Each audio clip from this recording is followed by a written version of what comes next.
Hey there. Welcome to another episode of Heart and Hustle, Visionary Healers, Movers, and Shakers.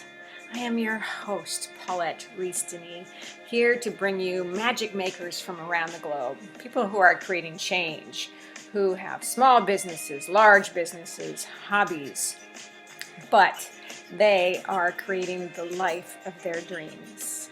And that, my friends, is what living is all about. So let us know how you like this episode. Please subscribe, and we'll see you there. Thanks for joining. Hello, beautiful people. Welcome to another episode of Heart and Hustle.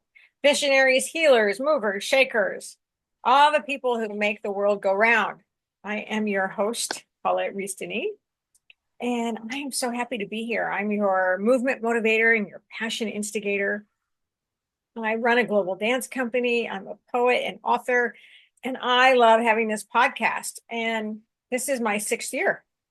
I'm so excited about that.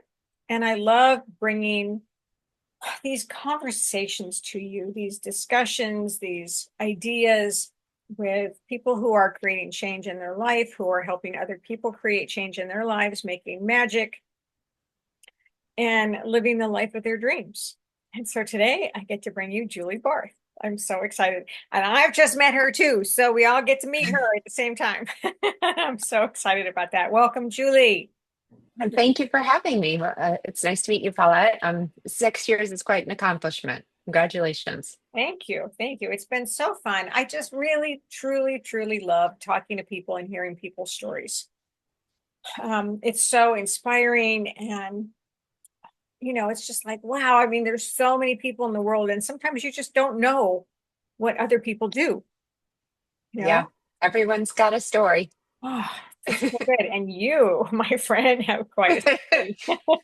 I do have multiple stories, yes. Yeah. So we get to hear some of those. So oh, we just had a little blip. I don't know what that was, but I don't either. Sorry about that. Yeah, my internet was fine. That was weird. okay, well, we're still here. Okay. We're still here, and we'll come back again if that happens. I don't know what that Well, was. thank you. Yeah. And so Julie's in South Carolina, and you have quite a story, quite several stories, as you said. So why don't you tell us a little bit about all those stories? Okay. I am an author. Well, I wasn't an author. I've become an author. And I've recently written a book about my daughter and my husband. I'm the mother of 6, and yes, I live in South Carolina, but I originally started in Chicago, so I'm Midwestern through and through. To make a long story short, which it's not, my husband was my best friend. We grew up together. I knew him since 3rd grade. He was my first kiss. Although I will say that he always says, he always thought it was funny when he said she was not mine. But but it was, it was just one of those things where I can't really remember a time when he wasn't in my life. We had parted ways, and together again after we ended up having our son and then our daughter, who eventually was diagnosed with primordial dwarfism.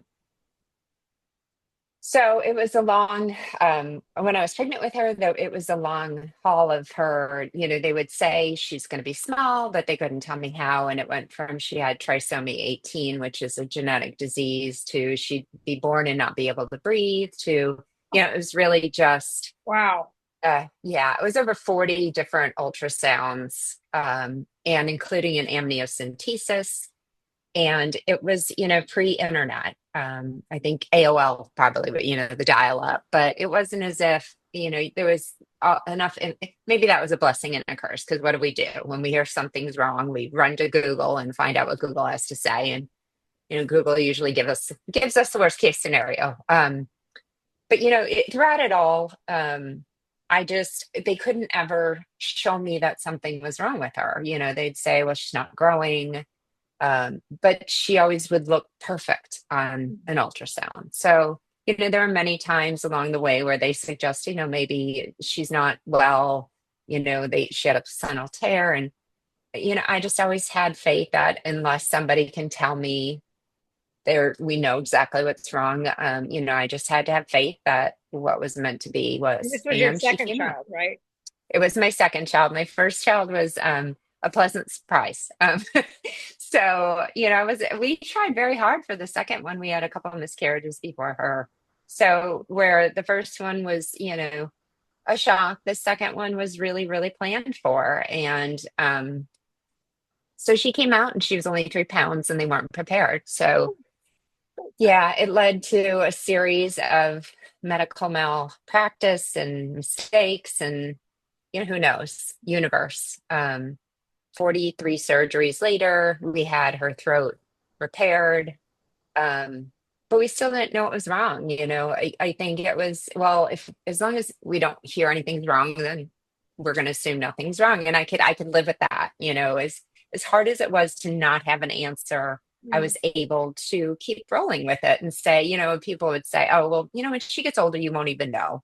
But at the same time, she was a year old and she was 8 pounds and she was running around the house with 0 to 3 months shoes. And I'm not exaggerating. They were actually from the Gap. I had them bronzed.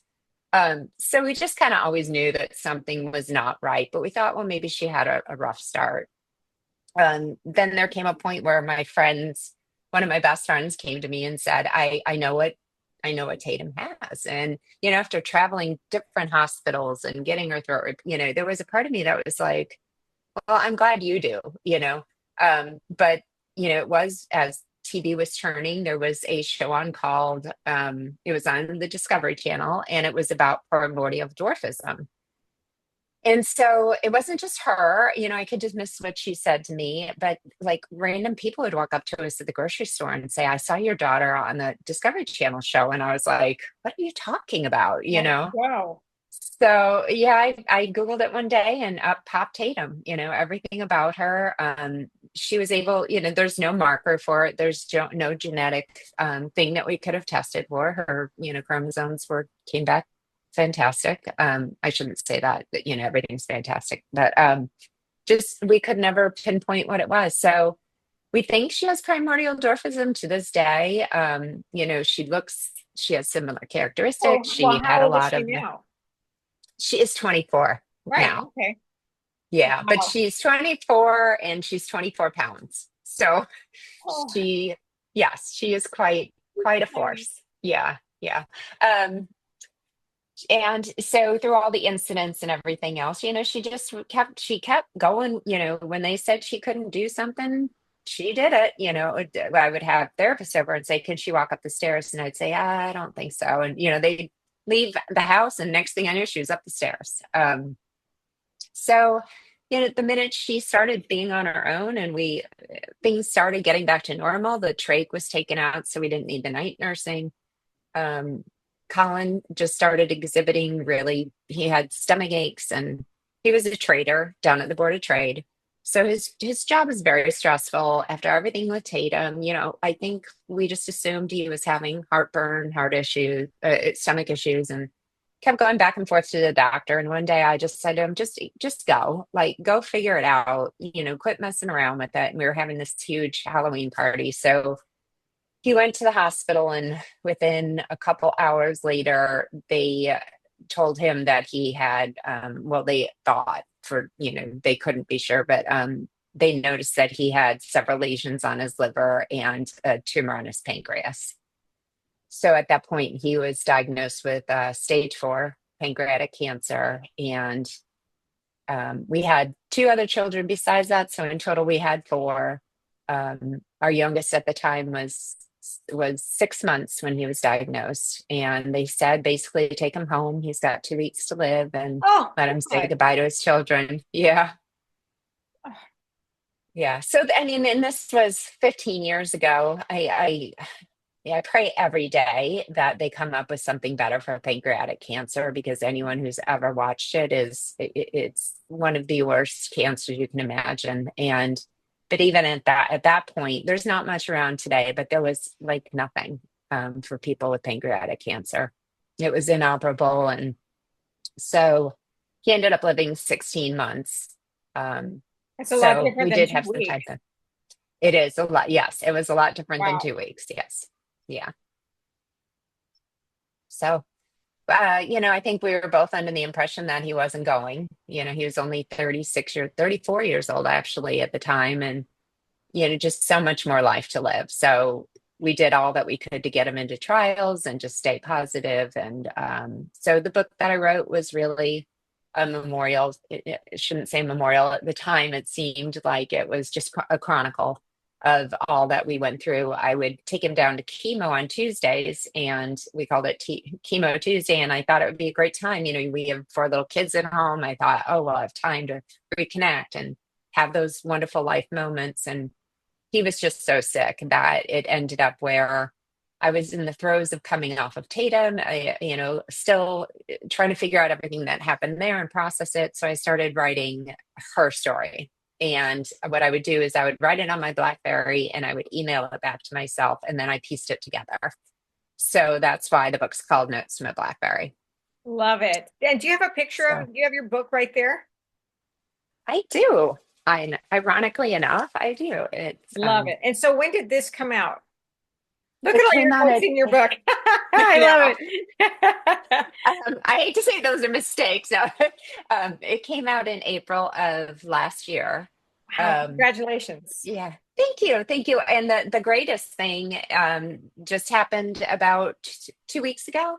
My It's a long story, but my one of my very best childhood friends approached me on Facebook about 3 months after I published it and said, "Hey, I don't know if you know this, I'm a voice actress." And so her name is Terry Schnabel, and she is an amazing voice actress. She's done over 400 titles, and You gonna she read your agreed book? to she agreed to do my audiobook. So it was just released, like I said, maybe 2 or 3 weeks ago. Oh And man, that's exciting. she just, yeah, I mean, hearing it come to life was, I mean, I was, encapsulated by it. Like, it was just so amazing to hear it all, in real time. And she just did an amazing job. I can't say enough good things about it. So So. how was the writing process for you? Everyone says it's funny because, people have these tendency to say the same things. A lot of people say, oh, it must have been cathartic for you. Yeah, maybe there was a part of that. When you start unwrapping all the reasons why you do things,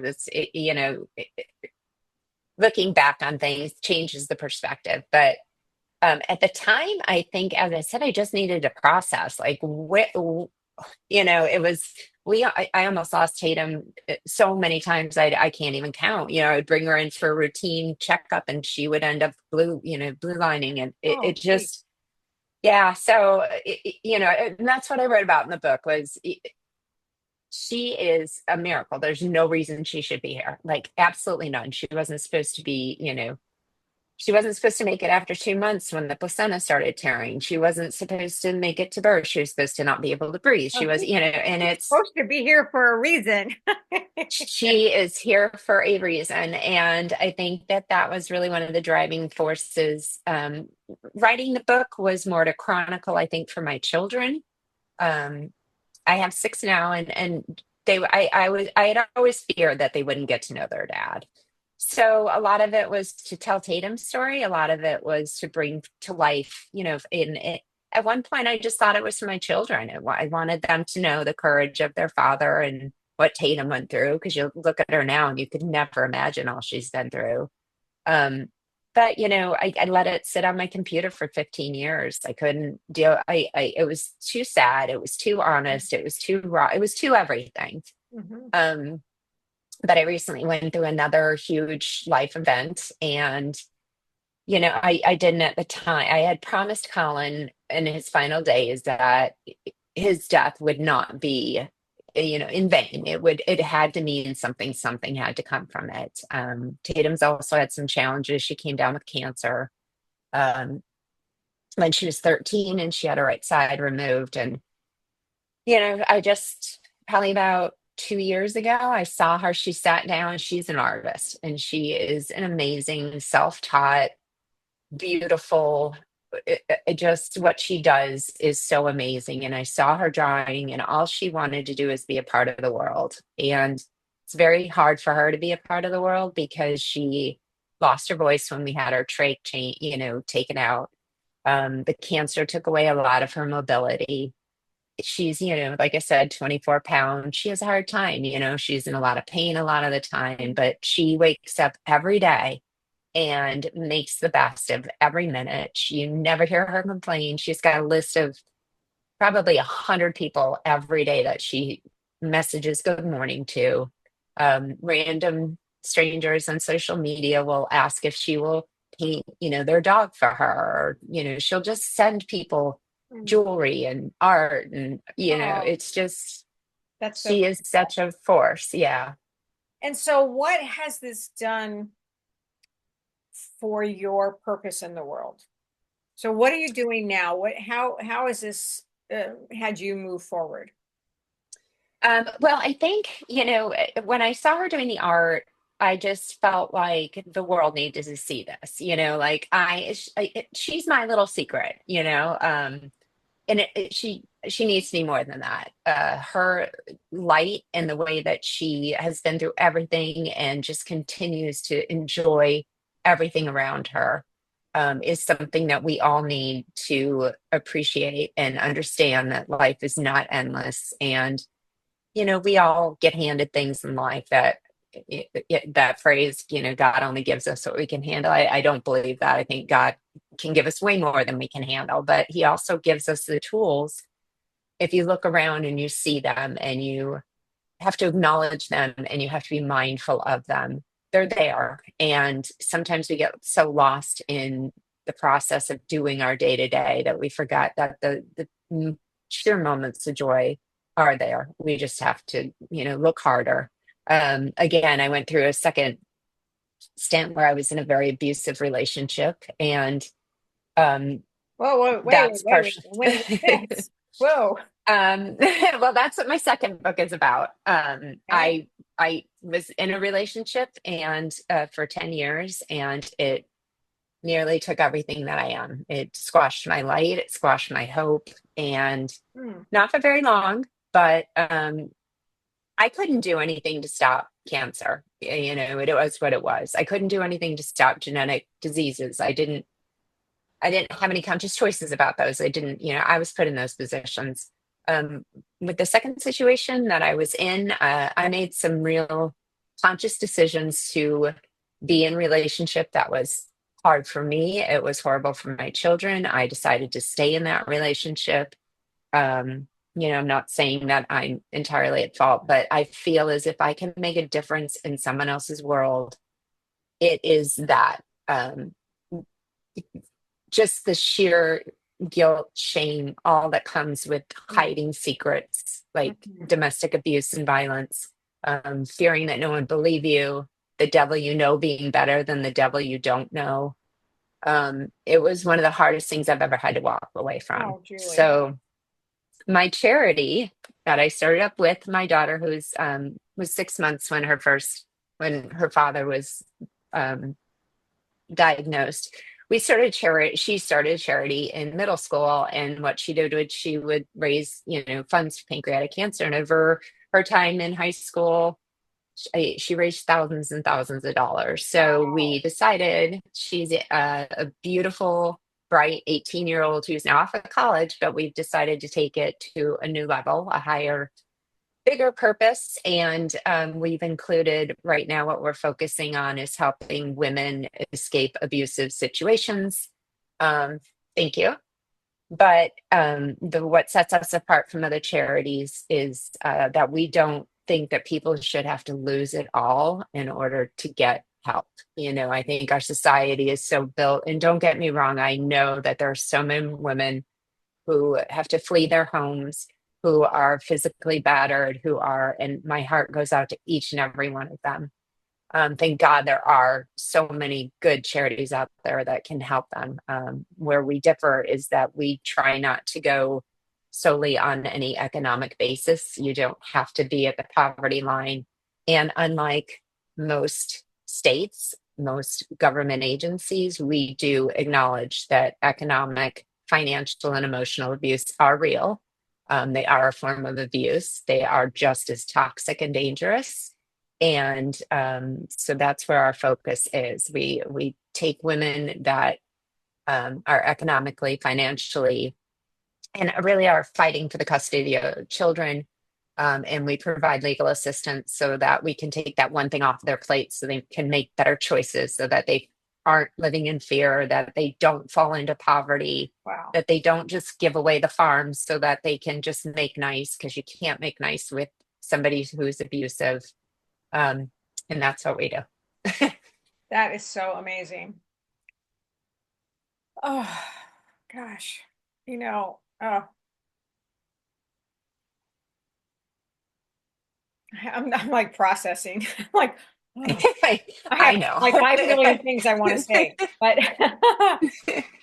but how beautiful that you have taken the trauma that you've gone through and your kids have gone through and your husband, your past Yeah. husband, um, and brought it to light and have been able to talk about it and have shaped you for who you are today, right? I mean, Right. that's so powerful.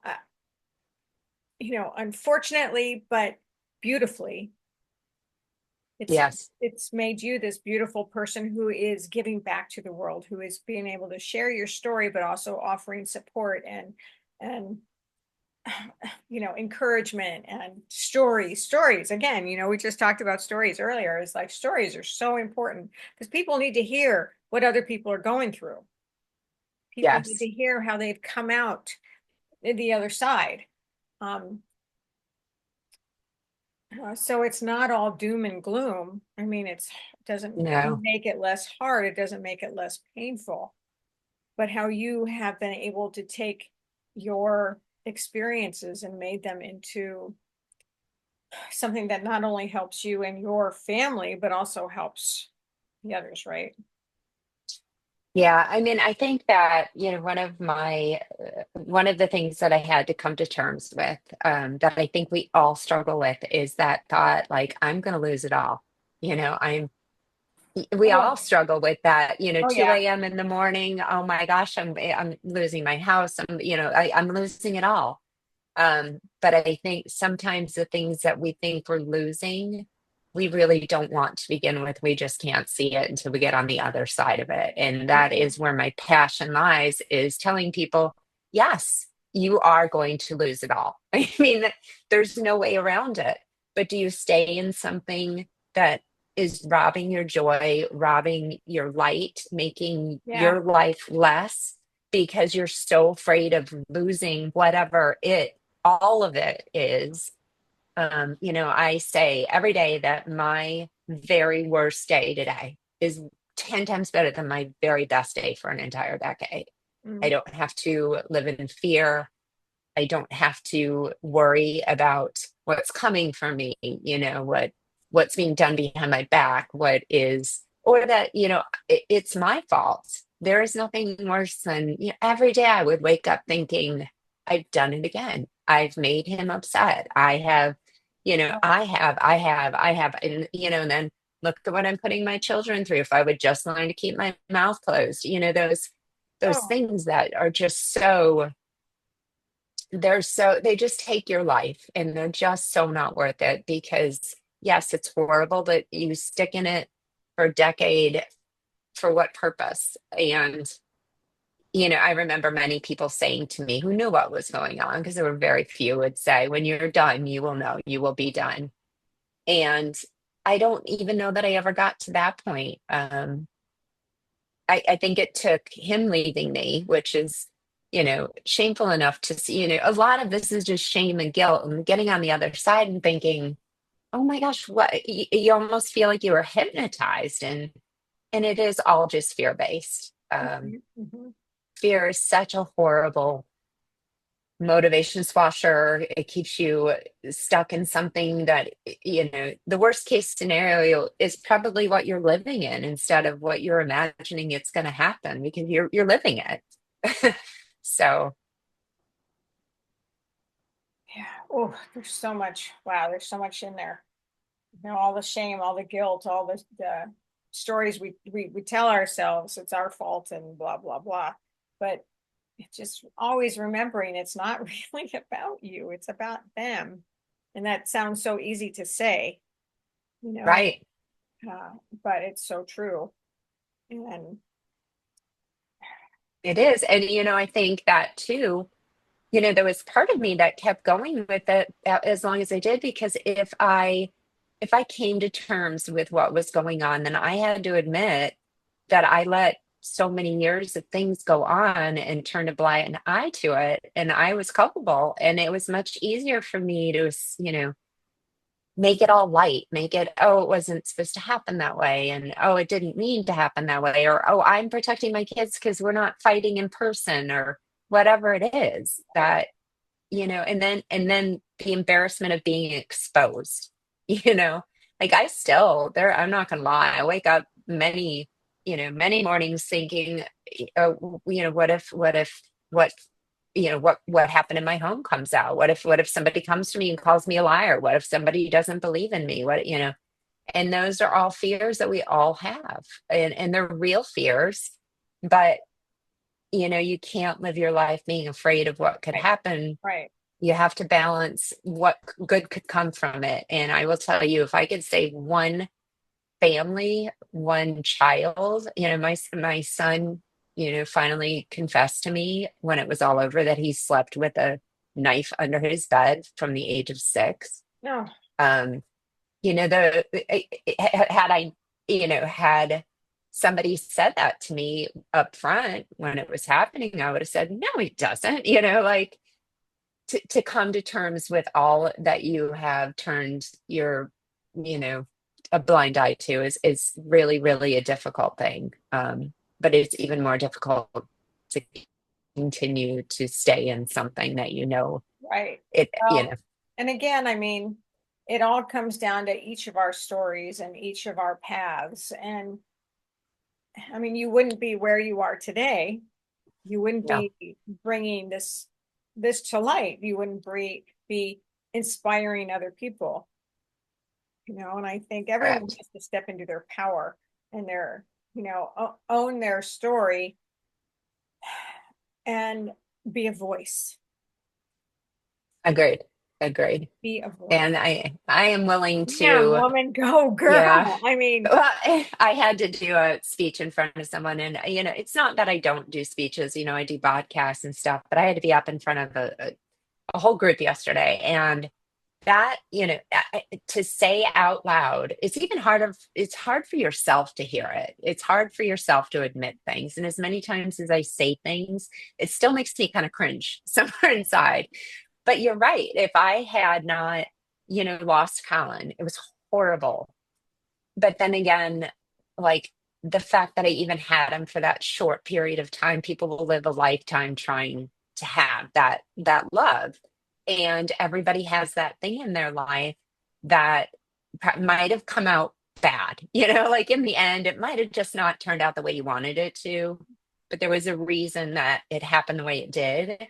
And once you get beyond it, you can see the beauty of where you are now and why you had to go through that, because that's your journey, that's your path, and you are meant to learn a lesson from it. And I have a very stubborn head, and I think I have finally learned my lesson. So, yay. it just took all of Oh, this. yeah. All right. So let me ask you this. Okay. So apart from all the work that you're bringing to your family and all the work that you're bringing through, the outside work that you're doing, what do you do now for you? um, I have a husky. I don't know if anyone's ever had, I mean, anybody out there has a husky, and he used to be the bane of my existence. And I think, he's 4 now. And I used to do anything. I'd put him outside, I'd ignore him, and he would escape, escape, escape. Um, Now every day he's now my best friend. I finally decided to stop beating my head against the wall and just give him what he wanted, which was my attention and my love. And so we go for walks every day. Just the ability to carve out an hour of time for me to just go for a walk, listen to a podcast on my phone, not worry about anyone or anything or laundry or, it's, I've been in the throes. My oldest now is 27. My youngest is 11. And I have been, a mom 24/7. And I've loved every minute of it. I could not imagine my life without it. They pulled me out of every poor situation I've ever been in and brought me back to life. But just to have that, I am going to do something for me right now, and I'm not going to check my phone, and I'm not going to be worried about it, and everything else will sit and be okay. It's liberating, even if it's That's just an beautiful. hour. I love it. No, It's not much, but honey, you know what? I have that same thing. I have a corgi and we walk every morning, non-negotiable. yes, It rain, shine. doesn't matter. If I don't do that, I'm like kooky. So, I hear you. and I mean, she's my best friend too. So I totally get that. Um, and we all need to do that for ourselves. We all need to take that time. Yes. When it's, Yeah. And meditative and reflective and refreshing and renewing and just being outside in nature. I can't say more about that because I love to be outside. I can be outside I do 24/7. too. Yeah. And Yeah. just I'm so glad that you do that for yourself. And I mean, with 6 kids, oh my God. I don't have any. Well, I and now can't I imagine. have three grandchildren too. So that's, Nice. that's exciting. Yeah. Yeah. So that's beautiful. Um, But yeah. thank you, Julie, for all that you're bringing and your stories that you're telling. And it's so important. It's so necessary and it's so beautiful. And for you to be able to share that is so good for you, right? So Yes, good for it you. is. It is. It makes me feel very powerful when I was not, I felt as if I was completely out of control and I had no power. Wow. So, Oh, well, and so congratulations on your first book and the audio that's going to come out. And then your second book. I'm working on my fifth book, so that's going to come are out you? one of these days. Yeah. Well, that's Um, exciting though. I mean, one or 100, I know how much you put your heart into things and, you know, writing is very, like I said, people say it's cathartic, but it's, you're putting a piece of yourself out there. it's It, soul it's not. stirring, right? Yeah, it is. It is. And when you feel as if you can impact somebody else's world through your words, it just takes on a whole new meaning. So great. Well, I'm so glad you're here. I'm so glad to know you. I'm so glad for you to be here on Heart and Hustle. And everyone out there, you'll be able to connect with Julie and check out her books. Um, and just sharing your story and being a voice. I can't say that enough. I say that to so many of my clients as a life coach, to share your voice, to speak up, because that is so empowering. And it also helps you define who you are. Yeah, indeed. Yeah. And I think that, one of the prevalent themes through both of my situations, both of my books, is this feeling of being alone. When you feel like you're going through something that no one else can understand, you tend to push away. And when you push away, people start pulling away. And then all of a sudden you wake up one morning, your phone's not ringing. And then you sit and think it's, I'm the only person that's in this situation and Right. nobody wants to hear it. And just to hear someone else is struggling or has struggled or understands or has been where you've been is such an amazing feeling. Like, okay, well, they got through it. They're good. I can do it too. And the thing is too that, especially women, uh, think they can handle it all themselves. So they're afraid to ask for help. So not only shutting themselves off, but not asking for help. And you know what? People love to be asked for help. No, I They know. love to be a part of something. They love to be, of assistance and support. And it's part of building community. And it's so, don't be afraid to ask for help. Yeah. And I am very, very guilty of that. I could have my limb falling off and I don't even think I would say, "Hey, could you help me?" Terrible. I one of my worst, I have many character flaws is that I just don't ever want to ask anybody for help. I would rather do it by myself. Um, and yeah, people throughout the years, I can't tell you how many people would come to me and what can I do to help? And I don't know if it's because you're just so locked into this situation and trauma that you just don't even know what to say. Right. Or I just felt like I got this because if I didn't have this, and I would have to admit, I don't got this. You Right. don't want Right. to do that Right. Right. either. Right. Right. Yeah. And I think, just a little tidbit, and this is something I've been uh, dealing with lately, is um, when you say, let me know if I can do anything to help. That's one thing, but I am here for you and I am going to help you. Yeah. Because half the time you say, well, let me know if I can do anything for you. Right. And that doesn't mean anything.